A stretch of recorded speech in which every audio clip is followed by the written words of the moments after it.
So let's talk about centers. And y'all, I apologize in advance. I can't get all of my thoughts into one video, so I'm just going to touch on the parts that stood out the most to me.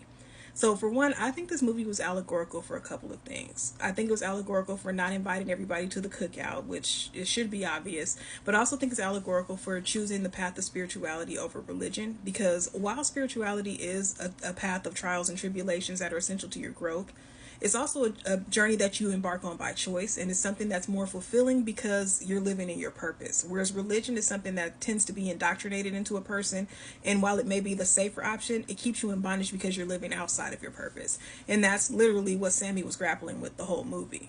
So one of the main things that I noticed first and foremost was the way that the Asian community was depicted, or at least this Asian family. They were allowed to move between both worlds in a way that black people couldn't. So they had businesses in the black community and in the white community, because we saw Lisa go across the street to get her mother. So if you guys didn't notice, she went from the black side to the white side. Her mom was working at the store on that side of the street. And I love that Ryan depicted it that way, because it was very true to history, and it did kind of highlight that there can be a sense of community between different demographics, because obviously Stack and this family were actually friends. You know, they did business together and they were able to party together, and they actually seemed to like each other. But as soon as things went left, they were out. Now, I'll give the husband his points, because he didn't want to leave. He was like, well, he just lost his brother. He thought they should have stayed. But the wife was like, we're leaving. You know, we came here to help them with the party. And that's very true to the way other cultures move within our spaces. They like to be there for the fun aspects and to turn up with us. But when it's time to be black, they are the first ones to dip. And in reference to Mary, she was problematic from the jump. She was problematic from the time they were at the train station when she first noticed him. If you guys didn't peep, she was boarding a whites only train at that time. She heard Stack, she goes over and approaches him because she's upset about him never coming back for her or whatever. And I mean, maybe rightfully so. But what I didn't like is that she was very loud about him fucking her, which is what she said. And she's doing this in front of white men who could get him lynched. This is 1930s Mississippi. She knows better than that. So while he sent her away, even if he did it in a way she didn't like, he did it to protect her. Well, she just put his life at risk because she was so emotional about the fact that she couldn't get what she wanted. And you can't tell me that ain't the nature of those folks. And even in reference to her using her privilege or thinking she could use her privilege to go and approach these vampires, she ended up getting infected. And then the first thing she did was come back to infect him. So she basically got colonized and then colonized him. And then he tried to colonize his brother. And speaking of that, did y'all notice that they were both wearing red or blue hats? And Stack, who was wearing the red, ended up being the colonizer and trying to flip his brother to get him to be a vampire too, because he didn't want to live without him. Just selfish as fuck. That's what happens when you take on the mind of a colonizer. See, and I saw a lot of people hyping that type of love up. Their love was so toxic. Mary and Stack were toxic love. And did you notice that there was no protection between the two of them? They actually moved the same. He sent her out there, just handed her a gun. It was like, okay, go ahead. Smoke would have never. He would have never sent Annie out there to any type of potential threat. And did y'all notice that when they thought Slim was a vampire, the first thing Annie did was run behind Smoke? Because she knows that while she may protect him in the spiritual, he's going to protect her in the physical. That dynamic didn't exist between Stack and Mary. They both were just problematic, toxic, and impulsive, and that's why they ended up getting the fate that they got. And speaking of Annie, and this is also true to life, it came down to the black woman. The only reason they made it as far as they did was because of the protection she had in place and who she was and the knowledge that she held. She was the first one to realize that these people were coming back as vampires. When she saw Cornbread, she knew not to let him in because she could tell what he was.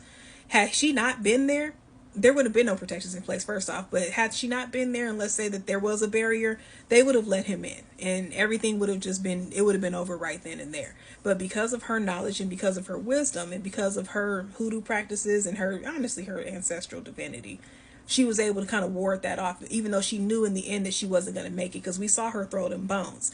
And the bones told her, which is why she told Smoke, hey, look, don't leave me like that. Free me. Don't have me out here being the undead. And can we just talk about the fact that, what's his name, didn't even care he was going to turn his brother into the undead? That's just so tacky. Like, you was going to turn your brother into a vampire. Y'all hear river dancing and shit. The river dance is an Irish crip walk. I don't care what nobody has to say. That's just what I think. But anyway, it came down to the black woman. Because of her, protections were put in place. Sammy wouldn't have even survived had it not been for her, because had it not been for that mojo bag around Smoke's neck, he never would have made it out of that building, and he wouldn't have gotten to Remick in time to save Sammy. So Sammy's living in his purpose because of essentially the work that Annie did. Grace's character reminded me of the little debacle we just had with a certain community who didn't want us to vote for a certain somebody, even though the other somebody who would get it if we didn't vote for that somebody had already promised to do exactly what they said they didn't want.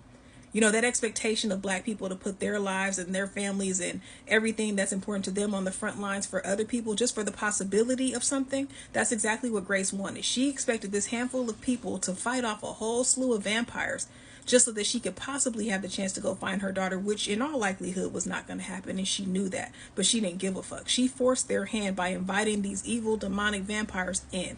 And she wasn't even prepared for a fight. All they had to do was wait a couple more hours until the sun came up and devise a plan.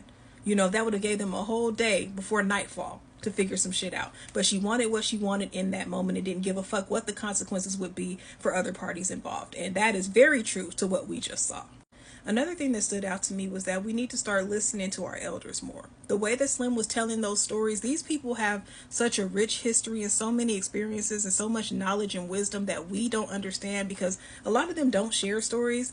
But when they are sharing, we need to start taking those things down, jot those stories down, listen to them and take the lessons from them. And this is outside of the movie, y'all, but still start tracking your ancestry. Talk to your elders. You got your grandma, your greats around. That's a blessing. Talk to them people and get every story you can get all the pictures you can get, the family history.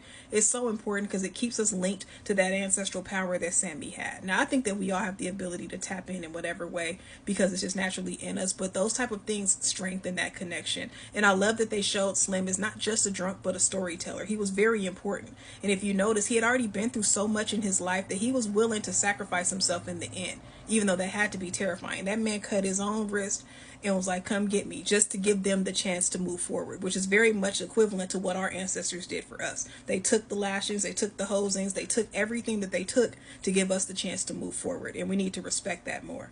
Now, I think I'm going to have to split this, y'all, because this is already damn near 7 minutes, so I'm going to stop it here.